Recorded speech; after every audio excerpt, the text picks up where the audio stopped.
Did you know something new is invented every 10 minutes? Join us as we speak to the innovators reinventing our world here on planet Earth and far, far beyond.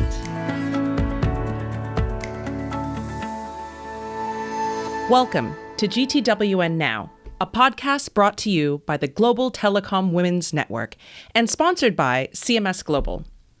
GTWN Now introduces the movers and the makers at the cutting edge of technology who are committed to keeping us all connected. In each episode, we invite a leading expert to share her experience building life-changing inventions in places and spaces that don't yet exist, and the inspiration they must muster to tackle the impossible. We also ask our guests to share tips, tools, and strategies to reach your own moonshot. I'm your host, Rosalia Gitau, founder of Bixi, FinTech for Women, and Global Telecom Women's Network International Board member. Welcome to GTWN Now.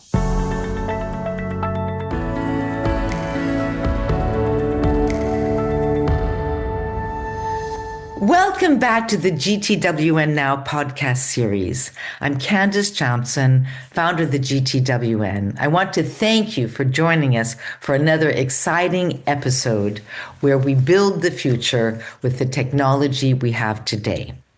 So we are very delighted, and it's kind of fun to be turning tables on you, Rosalia, to have with us today our GTWN producer and editor-in-chief of the podcast series. This is great fun.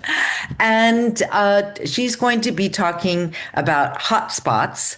But I wanted to remind everybody that the theme for our Mobile Century publication and also for our podcast this year is Future Forward, Shaping the Future of Global Connectivity. And with that, we are now going to turn to Rosalia. But before we do that, I just want to tell you a little bit about Rosalia. She has an amazing career, so many facets. So she's definitely a global champion of digital and financial literacy for women.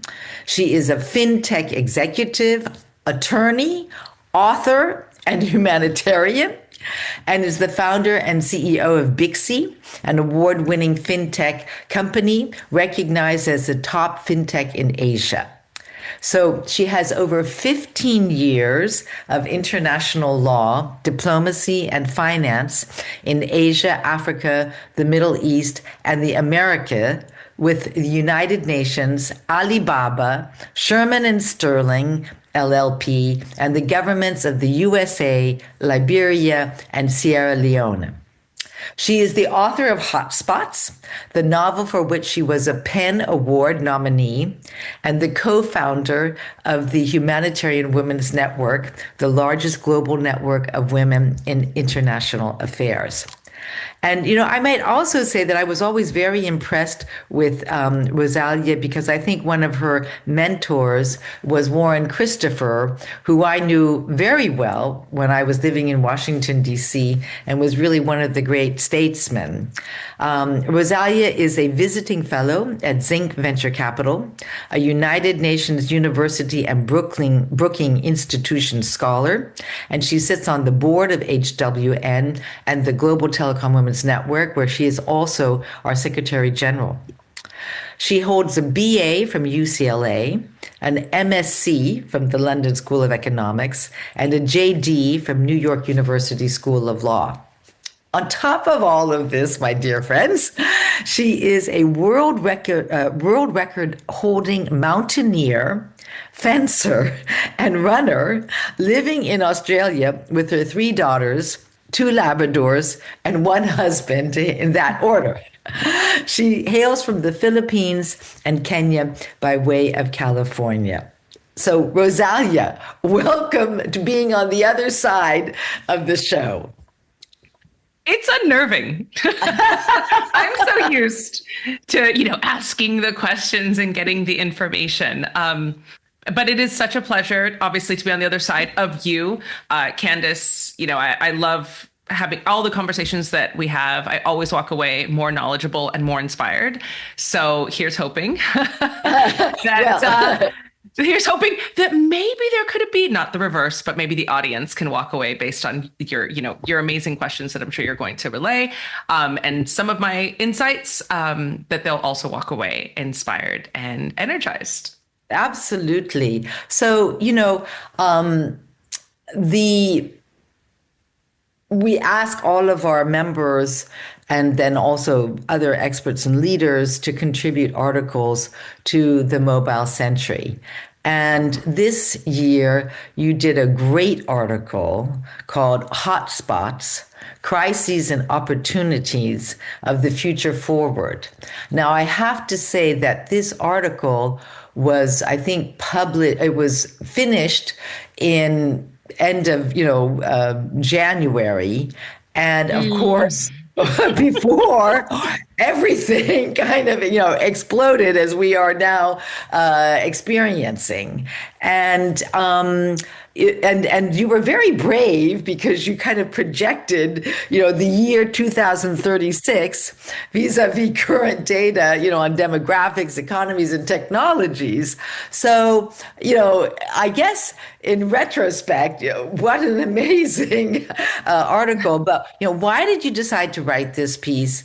And what do you think the future holds? And we won't hold you to any of this, even though it is being recorded. Absolutely, hold me to it. Funnily enough, just a bit of backstory. Yesterday, I am an avid reader, subscriber to The Economist. They know I am their biggest #1 fan. And I keep every single issue. I've been a subscriber. I'm not going to date myself, but I've been a subscriber for over 20 years. And I keep every single issue. Obviously, with the moves, some have been lost. But just yesterday, I was like, I'm going to pull up. Every year they have their kind of world in review and their projection for the next year. Oh, right. Yeah. And I thought, I'm going to pull up and, an old issue and see how accurate they were. And what was interesting is one of the reasons why I've been such a long time subscriber is because it's not a hyperbolic publication. It's focused on data and analyses. So a lot of the predictions were on spot, or they tracked. And of course, something, because they don't project specific events, they look at underlying demographic, economic trends, and then project an overall picture. It's not saying there's going to be this war, there's going to be these things. We're literally on the track right now. And that's where we're going. And that's effectively what I did. So I looked at my own article, my own piece a few days ago. And I found that I think most of it still tracks because it's about where are we now? And if we continue to do the same thing, which we are, unfortunately, for better or worse, we are going to see that outcome. So demographically, we know there's a certain amount of population. We know we age and are birthed at a certain rate. So if we maintain that same trajectory, we know that 20% of this, this age demographic is not going to be there. What are the impacts of, the higher echelons and the lower echelons of those age demographics are not going to be there? What are the impacts on our society? And how do we start preparing for that now? We know that wealth disparity is increasing, and we're increasingly looking at living in a K-shaped economy. Thomas Piketty, the economist, was outlining this. He literally wrote this Bible book, for 13 years ago. And he's like, this is happening. It's still happening, and it's happening increasingly rapidly. What does the world look like? I'd also like to premise, why do I care about what's happening in 10 years? I was inspired in part by this online trend, this kind of like TikTok trend of nostalgia that was happening. It was like, what were you doing in 2016? And so everybody would post, what were they doing in 2016? And, I posted, I was, of course, like running some marathon somewhere. It was in Myanmar. It was in Myanmar. And I'm like, oh, that's funny. My gosh, I've aged. That was only 10 years ago. That's a clear indication of aging. It seemed like it was yesterday. But why this nostalgia, I thought? Why 2016 is such an arbitrary year? But the nostalgic, I think, stemmed from, one of the greatest changes that happened in our lives, which was COVID. And it was kind of like, there was pre-COVID life, then post-COVID life, T1, T2. We know that we're going to have a T1, T2 event in the next 10 years, right? And the question is, based on our current trajectory, how is that going to impact? We know something is going to happen that's going to fundamentally change things. But given what we're currently doing, where are we going to end up in 10 years? And why that's additionally interesting to me is because I have small children. So I'm constantly thinking about what is their life in 10 years? What is their life in 20 years? What is their life when they graduate university or whatever education is going to be feasible for them? And how do we prepare for them for that now? So I not only have an intellectual interest, I have a very vested interest in what happens. And so I write this piece from the professional perspective, but really, I also write it as a parent. I am day to day trying to figure out how can I best prepare you for this world and what data and evidence supports that. Yeah. And it's really imminent things. Yes. No, I think that's very helpful. How did you get the title Hotspots? Because it's also the title of your novel. So I'm clearly obsessed with that title. I got the title from my mentor, Warren Christopher. So short story long, he taught a very small 20-person seminar at UCLA in the early 2000s. Voila, I just dated myself. And I see one of my, he was my initial course mates. And I saw him crossing the greens and I said, Kevin, what are you up to? He's like, oh, I just got into Warren Christopher's seminar. Yeah, it's all closed. There's absolutely no space. Everybody wants to get into it. And I'm like, me too. And he's like, no, you don't understand. This is like a 6-month waiting list. I'm like, yeah, me too. So I just basically compelled myself in. Somebody might have got sick. Who knows? There might have been an accident. No, everybody was fine. But I did manage to squeeze a place for myself. That's how I met Warren Christopher. I was so passionate about how he was teaching this course, which was basically, he walked us through all of the hotspots that he encountered while acting Secretary of State and really treated the course as, this is a situation room. These are all of the factors. This is real life. This is how we deal with problems. Let's come up with solutions. Let's look at some of the data that was around during that period. Let's project some outcomes. He had a checkered past as a Secretary of State. One of the things that happened that he himself had talked as, a regrettable instance was Rwanda happened kind of under his tenure, right? But it was all there for us to discuss, discern, hindsight is 2020, but what is the data set that's available now? And what are the best decisions we can make right now? And I just love that way of case studying things, looking at what are the most striking problems, what are the hotspots that we deal with, and how can we look at the prevailing data and make really critical and immediate decisions. This isn't academia. We're not going to think about it for ages, which is fair. There's a place for that. But sometimes as decision makers, industry leaders, government leaders, we have to make the next right move. And that can be really difficult, but we have our responsibilities to look at the prevailing data and say, I think this is the next right move, and then communicate that adequately to the public. So that's how Hotspots started. And then it just became this, I guess, a paradigm through which I started to explore things. Everything is a hotspot. It's global affairs is the most obvious, but I think even in business, we have hotspots. AI is the new hotspot, right? The space is finally kind of becoming the new hotspot. Yeah, preaching to the choir here. It always was, but always was. But for everybody now, else, I'm seeing the salience. You see that salience. And I think maybe hotspots is that. Hotspots is like a more urgent word for salience. Salience is the ether of things that are happening and we're talking about. And hotspots is saying, this is important. I can't ignore it anymore. I need to deal with it. And I need to discern the next best move with the available information that I have. So it's so interesting, Rosalia, thank you, that you talk about data sets and, and the information and the communication and everything. And I think one of the most shocking revelations that we have found out in the last 2 weeks was the bombing of the school and in Iran, and that all of these children died, and afterwards, they said that they had bad data, and you just kind of sit here and go, how in the world can, anybody, but particularly the United States, have made such a mistake? I just want, so we're talking about technology and we're talking about AI, Absolutely. but and the data sets, people, have been talking about, bias and everything in AI, but for sure they must have been using AI. And for sure the data set was totally wrong. So just curious as to going forward, how do you think that we are perhaps going to be able to use technology to avoid terrible mistakes like this and also improve, our lives and the lives of your children? So there's a famous saying in the world of data, which we know. I'll refrain from the profanity, but it's basically ish in, ish out. You can have whatever fancy AI algorithm, if it's crap going in, it's crap going out. And so I think fundamentally, as with everything, and this is also discussed in my piece on hotspots and the projections for 2036, now, in 2036, more than ever, trust is fundamental for this entire technological edifice to stand up.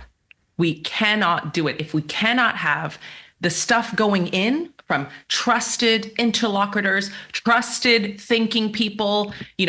We will get the exact same outcome when it comes out. So that's how I would say that's the beginning. That's how to begin at the beginning. You have to start with who is the who of it, the actual human being. So in this regard, this is the optimism regarding AI. We can't all be worked out of a job. We have to do, as the humans in the equation, we have to do the job of figuring out how to create trust, build trust, and pipeline that then into the technology that provides the analysis that can then help us. But without that trust, it's just ish in, ish out. Absolutely. Yeah. So, well, I'm just curious, what do you think? Everybody is talking about AI, and we were just at the Mobile World Congress, and, you could not go to a stand without there being, an AI solution, et cetera. But I have lived this before. I was in the internet bubble in 2000, and everything, this was the time of pet rocks and, all of this stuff. And I saw so much money actually being squandered on things that I knew, and I tried to tell people that this is not good, and people would not listen. So I'm just curious, what do you think is going to be the next technology after AI?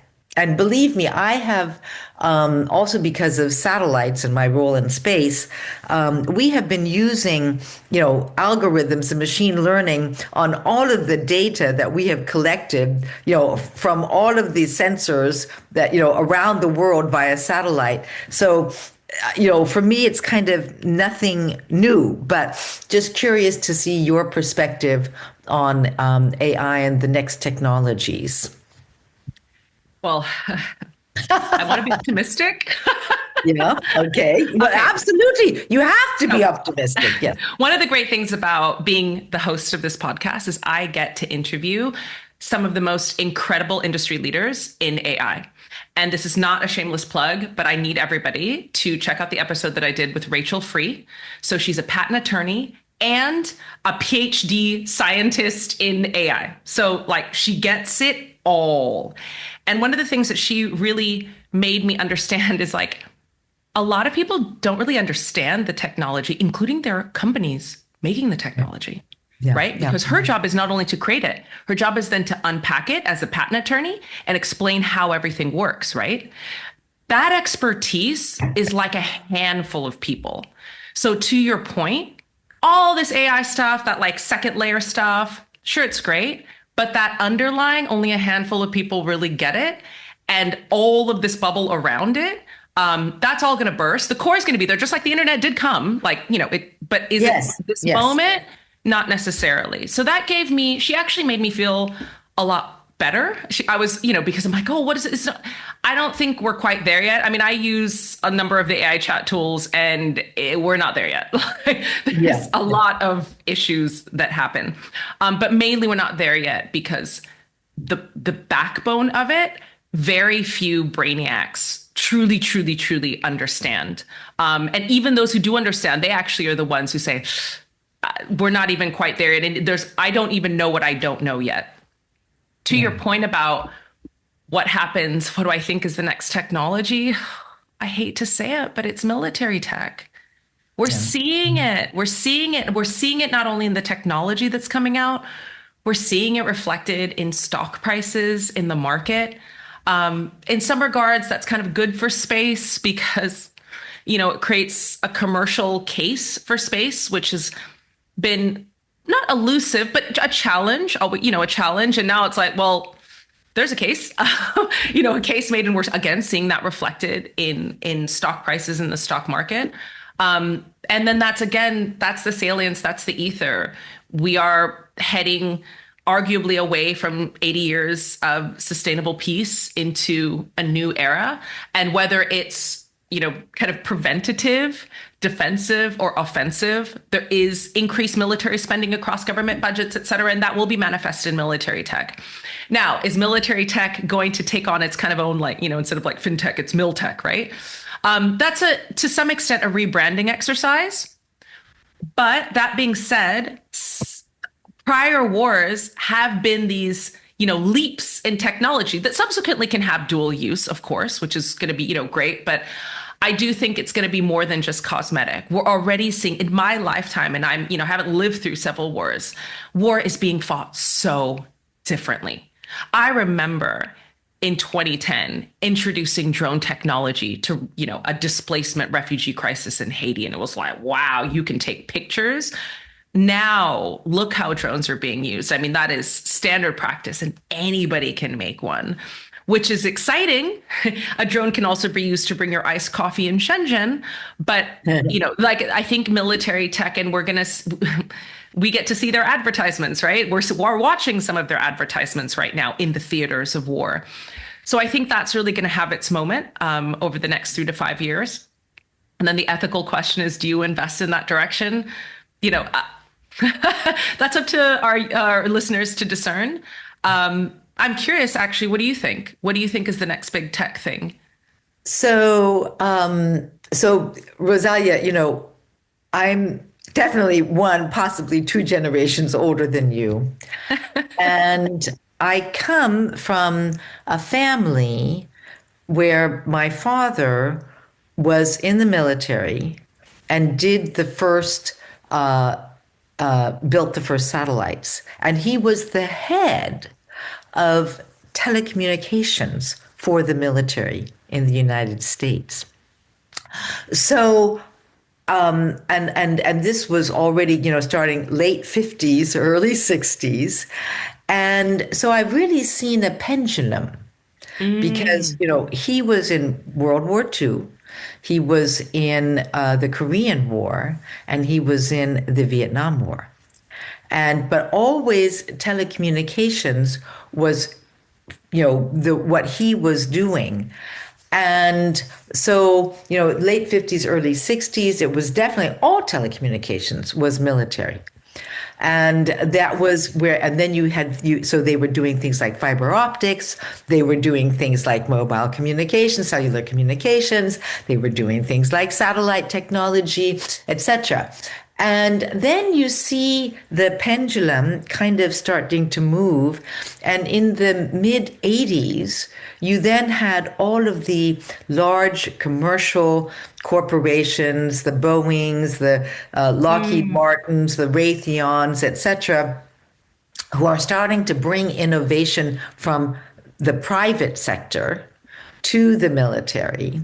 And then today, we are indeed seeing that pendulum swing back to where it was, where the military needs are once again inspiring different types of technology, etc. So I very much have this kind of, long perspective. I think also, one thing that when my father was in Vietnam, and we were living in Hawaii. That was nice for us. I went to this famous school called Punahou, which is where President Barack Obama went. Yeah. Yes, yes, and it was a fabulous school. And so this was 1968.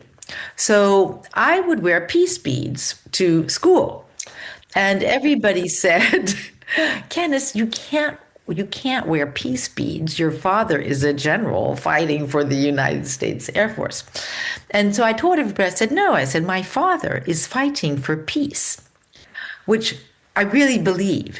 And it's kind of also what you are saying, Rosalia, that people have to stand up and they have to fight for what they believe in and what they believe the values are, etc., and to defend those who cannot, defend themselves from tyranny. And so what I do hope is that with all of these technologies, that we really will have then the autonomous systems, and that, if we have wars between robots, then, that's great because we will not have loss of life. And so many times wars have been started, unfortunately, and we are seeing that still very much today because of economic reasons. And so if those economic reasons can then be fought out by, autonomous systems and life can be, saved, then I think this would be something that's very good and something certainly that I'm, involved in. For me, I'm working very hard now on the quantum technologies. Yes.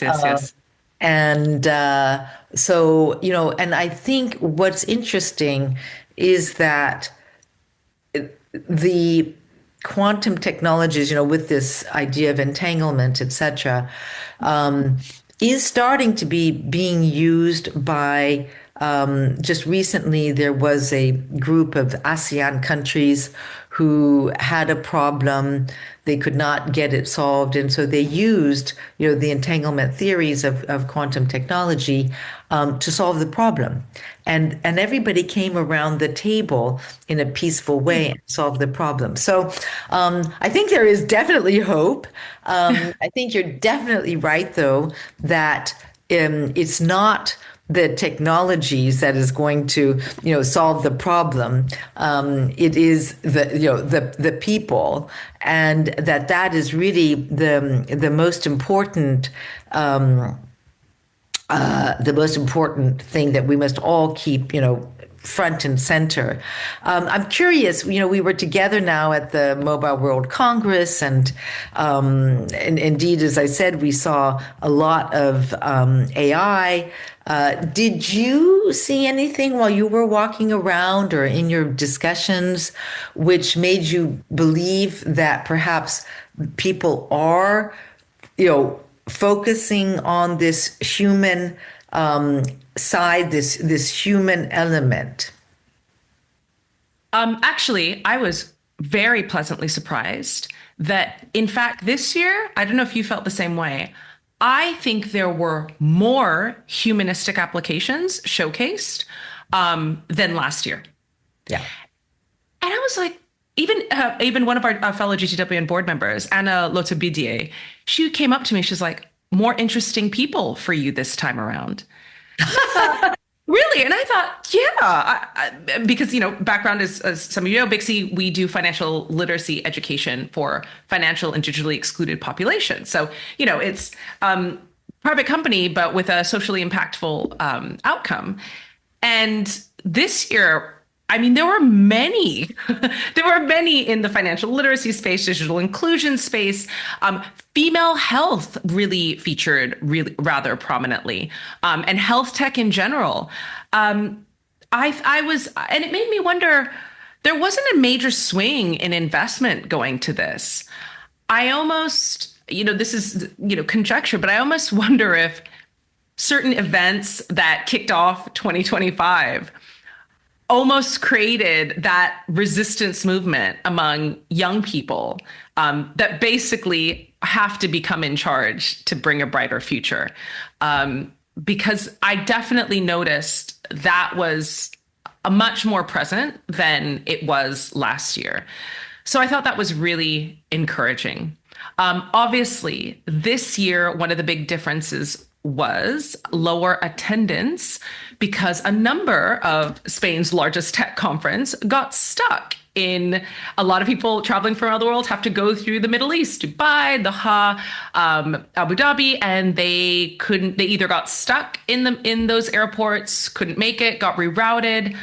So that was very much also top of mind and top of talking points among so many people who are like, oh, sorry, my colleague couldn't be here. Or, it was a handful of our colleagues were kind of like temporarily displaced in Spain because they are originally from Doha. And that kicked off, I think, this maybe the year prior, people kept thinking, let the good times roll. It's going to be tech in a vacuum, and everyone's going to kind of keep hitting trajectories. And I think the world of tech, which is generally, we're optimists, right? Like whatever our differences are, it's a community of optimists. I think that optimism started to really hit reality, that the foundation of our optimistic builds was changing, and that we probably had to start doing something differently about it and not just go into our holes and like code out a solution, that wasn't going to fix the underlying problems. So in that case, I was really encouraged. And just, our board meeting, for example, obviously, I think a lot of people needed to emote about the prevailing circumstances. But one of the key outcomes was that, what can we do? These are a room full of people who are doers. We're not sayers, we're doers.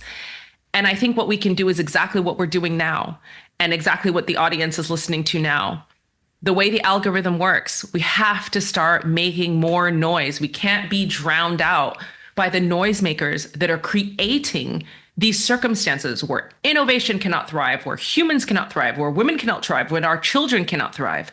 We have to start pushing the algorithm to carry our perspective across too, because I know that the optimists are the majority. I know that dreamers are the majority. I know that women, data-wise, we are the majority.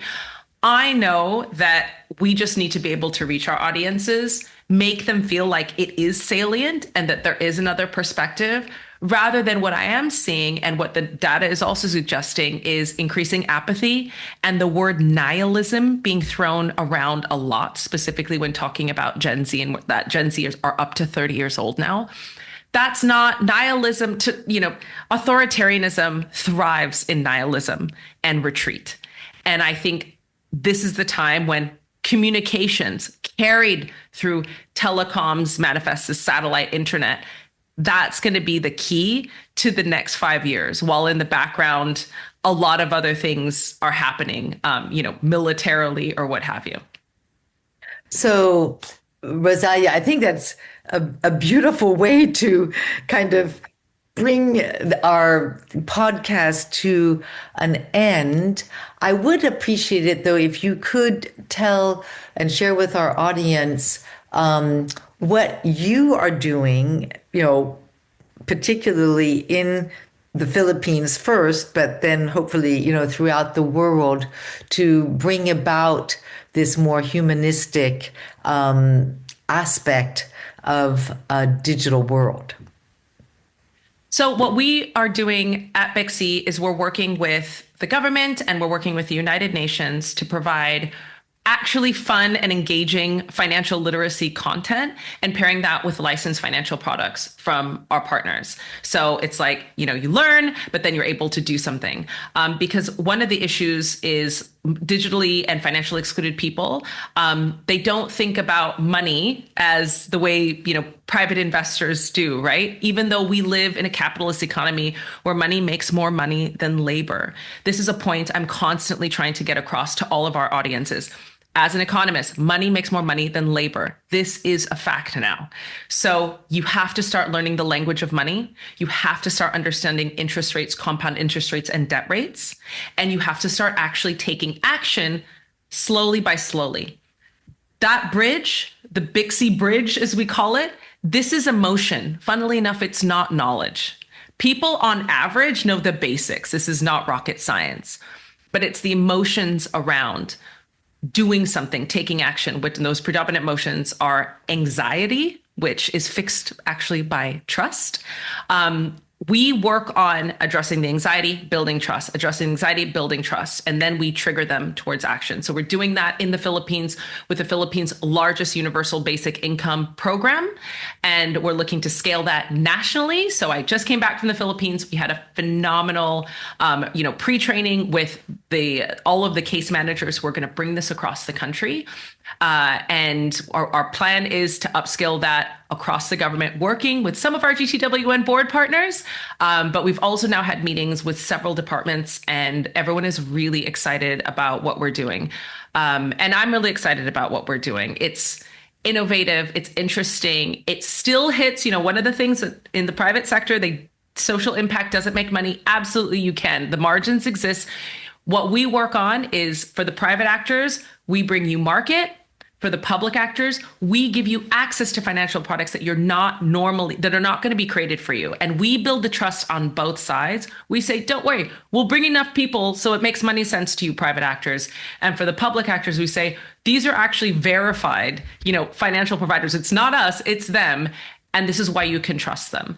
So we act as building that bridge in a technological way. And also by being the amazing Bixby team, I have amazing people who work with me in the Philippines. We build that trust.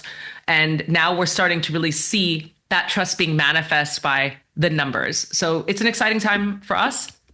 I was very encouraged to see it at MWC.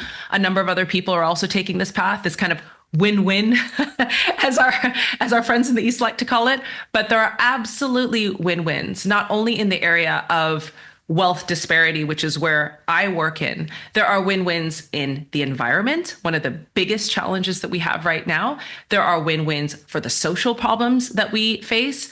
My call to action for anybody listening is find the win-win. Both sides counts. I've worked on the public side. I've worked on the private side. Both sides have intense distrust of the other. It's really important to find that common ground. And sometimes, as I've seen Candace do, you have to literally pull them into the same room, use your charm, charisma, do whatever you have to do. But there is a win-win solution. Profit can be made and people can be helped. And I think it's really up to us to bridge that current chasm that we exist. But I'm really confident because I know everybody at GTWN sees that perspective. They're doing something about it all around the world. We just need to see a lot more of that. Absolutely. I think that is absolutely the perfect note to end on. Rosalia, thank you so much for all that you are doing to help the world bridge indeed some of these chasms, to help the world use technology in a trusted way. And, on a personal note, thank you so much also for all of the work that you do for GTWN. Dear listeners, thank you for joining us. We look forward to having you be with us for another GTWN Now episode. And we wish you all the best in your endeavors. Thank you.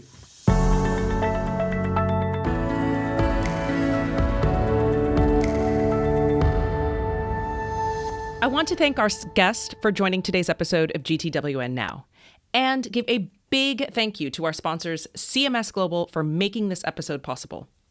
Today's podcast will be available on our website, gtwn.org, Apple Podcasts, Spotify, and wherever else you get your podcasts. Don't forget to hit the subscribe button so you'll be notified when new episodes drop. I'm your host, Rosalia Gitau, GTWN International Board Member, wishing you a week of wonder.